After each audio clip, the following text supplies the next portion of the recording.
9 beranggotakan 2 orang dengan saya Salsabila Aziz, NPMA 1C021014. Dan saya Setiwa dengan NPMA 1C021046. Di sini kelompok 9 mendapatkan tema tentang anti korupsi. Dari tema tersebut, kelompok kami mengambil masalah mengenai korupsi dan pencegahannya melalui mahasiswa. Oleh karena itu, di sini kami mengambil judul Keterlibatan Mahasiswa dalam Gerakan Anti Korupsi di Lingkungan Masyarakat. Untuk itu, kami sudah menyiapkan beberapa pertanyaan yang akan kami ajukan ke beberapa narasumber, yaitu mahasiswa. Permisi Kak, sebelumnya perkenalkan, nama saya Septiwa dari Prodi Pendidikan Matematika FK Unip. Di sini saya ingin mewawancarai Kakak mengenai keterlibatan mahasiswa dalam gerakan anti korupsi di lingkungan masyarakat. Kalau boleh tahu dengan Kakak siapa ya? Oke, saya Pipin Pardiana ya dari Fakultas Hukum semester 7, sekarang angkatan 19. Kebetulan sekali ya Kakak sebagai mahasiswa anak hukum yang kebetulan sesuai dengan tema kami yaitu tentang anti korupsi. Baik, langsung saja Kak untuk pertanyaan yang pertama. Menurut Kakak sendiri, apa itu korupsi? Korupsi ya. Oke. Kalau menurut saya, kalau korupsi itu segala sesuatu yang ketika orang itu merusak atau bukan merusak ya, lebih ke merugikan orang lain, gitu, merugikan orang lain, merugikan negara atau merugikan banyak orang lah. Kalau menurut saya, pokoknya segala sesuatu yang merugikan orang lain, ketika orang itu melakukan merugikan orang lain, itu sudah saya bisa katakan itu sebagai korupsi. Pertanyaan selanjutnya Kak, apakah korupsi itu termasuk bentuk penyimpangan sosial? Oke, tentu saja ya. Kalau menurut saya tentu saja, karena kalau enggak penyimpangan sosial itu enggak mungkin kita bikin undang-undang tipikornya itu. Oke, pertanyaan ketiganya Kak, menurut Kakak apa sih jenis-jenis korupsi itu sendiri? Oke, jenis-jenis korupsi ya, mungkin teman-teman nanti bisa lihat di Undang-Undang Tipikor ya, itu ada beberapa dan salah satunya itu ada kerugian keuangan negara, suap menyuap, gratifikasi dan sebagainya. Itu nanti bisa teman-teman lihat di undang-undangnya aja. Yang selanjutnya, bagaimana pandangan Kakak mengenai korupsi yang marak terjadi di negara kita saat ini? Oke, korupsi itu masalah sosial yang sama kayak kemiskinan, jadi akan ada terus menerus. Jadi itu mungkin kalau misalkan kita bilang kita edukasi terus, kita sosialisasi terus masyarakat kita, tapi itu pasti akan ada, sama kayak kemiskinan gitu. Pertanyaan kelimanya Kak, perbuatan korupsi apa yang sering dilakukan oleh mahasiswa dan solusi apa yang Kakak berikan terkait dengan perbuatan korupsi yang dilakukan mahasiswa tersebut? Oke, kalau mahasiswa sendiri mungkin hal-hal kecil ya, misalnya mencontek itu merugikan orang lain ya, mengambil jawaban orang lain gitu ya, itu salah satunya. Terus misal contohnya bilang sama orang tua itu mau beli buku harganya 100.000 tapi dia minta 200.000, itu salah satu bentuk korupsi ya. Nah, jadi solusinya ya pasti kembali lagi kepada diri sendiri. Itu nggak mungkin bisa kita mungkin bisa lewat orang lain dengan edukasi dan sosialisasi dan sebagainya tadi ya, tapi itu kembali lagi ke diri masing-masing, pribadi masing-masing. Kalau misalkan orangnya emang sudah keras kepala dan sebagainya ya kita mau gimana lagi gitu kan. Iya, pasti untuk diri kita sendiri pastinya ya kita belajar hal-hal jujur gitu, kita mandiri dan sebagainya. Itu bisa salah satu menjadi solusi diri kita sendiri untuk tidak korupsi, tidak merugikan orang lain gitu. Oke, pertanyaan keenamnya Kak, faktor apa saja yang menyebabkan terjadinya korupsi? Oke, kalau menurut saya ya, faktor terjadinya korupsi atau keinginan orang untuk korupsi itu ada dua. Yang pertama, keinginan dari orang itu sendiri atau dari luar orang, mungkin dari orang tua, dari pasangan dan sebagainya. Dan yang kedua itu ada celah untuk dia melakukan korupsi gitu. Jadi keinginan, ada kesempatan juga.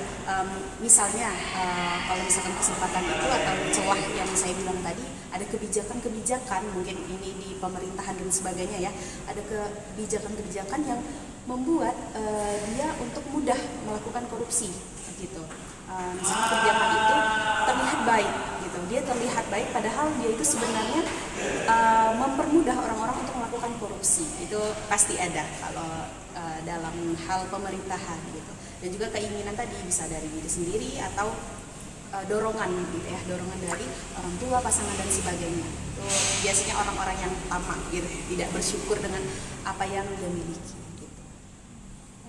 Pertanyaan ketujuhnya sih, apa saja sih Kak dampak dari korupsi ini? Oke. Dampaknya ya, yang pastinya ya merugikan orang lain, dampaknya untuk orang lain, dan dampak untuk dirinya sendiri ya dia sangat rugi karena misalkan dia pejabat negara yang melakukan korupsi ya pasti dia ada konsekuensinya dong, dia ditangkap, dia didenda dan sebagainya, itu sesuai dengan undang-undang kita gitu ya. Kalau misalkan di dalam agama pun dia dampaknya juga buruk gitu ya, dia berdosa dan sebagainya. Pasti dampaknya itu nggak ada yang baik kalau korupsi. Pertanyaan ke-8 Kak, apakah korupsi itu harus diberantas? Ya tentu saja, karena itu tadi ya, karena nggak ada yang baik, karena semuanya merugikan baik diri sendiri maupun orang lain, ya itu pasti harus diberantas. Tapi dengan cara apa? Nah itu yang masih harus kita pelajari, yang harus kita terus lakukan gitu. Pertanyaan ke-9-nya, bagaimana agar mahasiswa dapat berperan dalam pemberantasan korupsi ini sendiri Kak?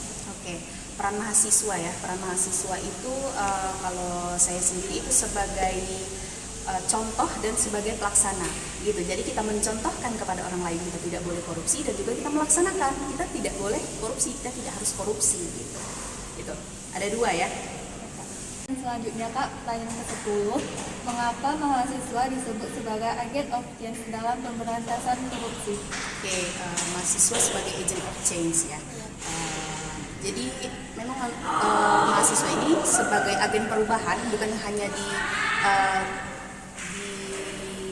pemberantasan korupsi, namun di lini-lini lain gitu, di tempat-tempat lain juga kita sebagai agen perubahan gitu. Jadi jadi lupa. Ulang ya. Oke, jadi agen perubahan ya, agent of change. Jadi mahasiswa ini bukan hanya agen perubahan di bidang pemberantasan korupsi saja, tapi juga di lini-lini lain. Oke Kak, pertanyaan terakhir, bagaimana peran Kakak sebagai mahasiswa dalam gerakan anti korupsi di lingkungan keluarga dan masyarakat? Oke, tadi ya yang seperti kita bilang tadi, jadi saya mencontohkan kepada adik-adik saya sehingga adik-adik saya bisa tahu, oh ini tidak boleh, oh ini boleh, oh korupsi itu nggak boleh ya Kak, gitu. Saya mencontohkan kepada adik-adik saya dan saya melakukannya di depan orang tua saya, sehingga hal-hal kecil itulah yang membuat saya kepada masyarakat juga berlaku demikian, gitu. Jadi ketika kita melakukan hal-hal kecil itu terus-menerus gitu ya, maka untuk hal-hal besar itu kita sudah terbiasa. Jadi kita tidak akan melakukan hal-hal yang buruk tadi ya, contohnya korupsi dan sebagainya. Bukan cuma korupsi ya, tetapi hal-hal yang buruk yang lain gitu. Jadi dimulai dari hal kecil, ya, melanjut ke hal yang lebih besar. Benar sekali. Oke, nah itu tadi pertanyaan terakhir dari kami. Terima kasih Kak atas jawaban dan waktunya. Permisi Kak, boleh minta waktunya sebentar? Baik Kak, sebelumnya dengan Kakak siapa? Baik Kak, jadi pada kesempatan ini saya ingin mewawancari Kakak nih mengenai keterlibatan mahasiswa dalam gerakan anti korupsi di lingkungan masyarakat. Sebelumnya Kakak tahu nggak sih apa itu korupsi? Yang saya ketahui, korupsi itu merupakan salah satu tindak kejahatan yang merugikan orang lain. Apakah korupsi itu termasuk bentuk penyimpangan sosial? Menurut saya, korupsi merupakan salah satu tindak penyimpangan sosial yang merugikan masyarakat. Nah, apa aja sih Kak jenis-jenis dari korupsi itu? Menurut saya ada 2 jenis tindak korupsi itu sendiri. Yang pertama yaitu penggelapan uang, yang kedua yaitu sogok menyogok. Untuk pertanyaan selanjutnya, bagaimana pandangan Kakak mengenai korupsi yang marak terjadi di negara kita ini? Menurut pandangan saya, perihal tindak korupsi yang saat ini marak terjadi sangat-sangat merugikan masyarakat, karena seharusnya dana tersebut bisa dimanfaatkan dengan sebaik-baiknya untuk masyarakat, tapi malah dipergunakan untuk kepentingan pribadi. Sangat disayangkan sekali. Perbuatan korupsi apa saja yang sering dilakukan oleh mahasiswa dan solusi apa yang kakak berikan terkait dengan perbuatan korupsi yang dilakukan mahasiswa tersebut? Menurut saya salah satu tindak korupsi yang sering dilakukan mahasiswa yaitu korupsi waktu. Salah satu hal yang dapat dilakukan agar korupsi dalam hal kecil tersebut dapat dihindari, yaitu pertama, penanaman kesadaran diri dan tentunya memahami bahwasanya tindak korupsi itu dimulai dari hal-hal yang kecil. Selain itu, apakah ada lagi, Kak? Menurut saya itu ya. Pertanyaan selanjutnya, Kak, faktor apa saja yang menyebabkan terjadinya korupsi? Menurut saya ada dua faktor kenapa terjadinya korupsi. Yang pertama, karena ketidaktahuan apa saja faktor-faktor terjadinya korupsi itu sendiri. Yang kedua, karena adanya kesempatan bagi oknum tersebut untuk melakukan tindak kejahatan tersebut. Selanjutnya, apa aja sih, Kak, dampak dari korupsi itu? Menurut saya banyak sekali dampak-dampak dari korupsi. Yang pertama, meningkatnya kemiskinan. Yang kedua, terjadinya ketimpangan sosial. Yang ketiga, pastinya merugikan orang banyak. Untuk pertanyaan selanjutnya, apakah korupsi itu harus diberantas? Menurut saya sudah pasti jawabannya harus diberantas, karena sudah jelas bahwasanya tindak kejahatan korupsi itu merugikan orang lain, bangsa dan negara ini. Bagaimana agar mahasiswa dapat berperan dalam pemberantasan korupsi ini? Menurut saya apa yang bisa dilakukan mahasiswa dalam mengurangi tindak korupsi itu sendiri, yang pertama, tetap harus belajar apa saja yang menjadi faktor-faktor dan penyebab terjadinya korupsi.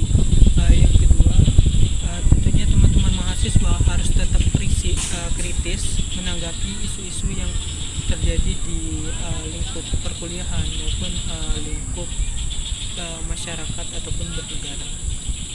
Bagaimana peran kakak sebagai mahasiswa dalam gerakan anti korupsi di lingkungan keluarga dan lingkungan masyarakat? Menurut saya bisa mengambil peran. Yang pertama, tentunya saya harus terus belajar apa saja yang menjadi faktor-faktor penyebab terjadinya korupsi itu sendiri. Yang kedua, tentunya saya harus mengevaluasi diri dan terus mengkapasitaskan diri tentang hal-hal yang baik untuk menjadi tameng agar diri saya sendiri terjauh dari tindak korupsi itu sendiri. Yang ketiga, tentunya kita harus sama-sama memahami bahwasanya kita harus kritis dalam menangani ataupun mengawal isu-isu tentang korupsi itu sendiri, mulai dari hal kecil, mungkin ada dari rumah ataupun dalam suatu negara.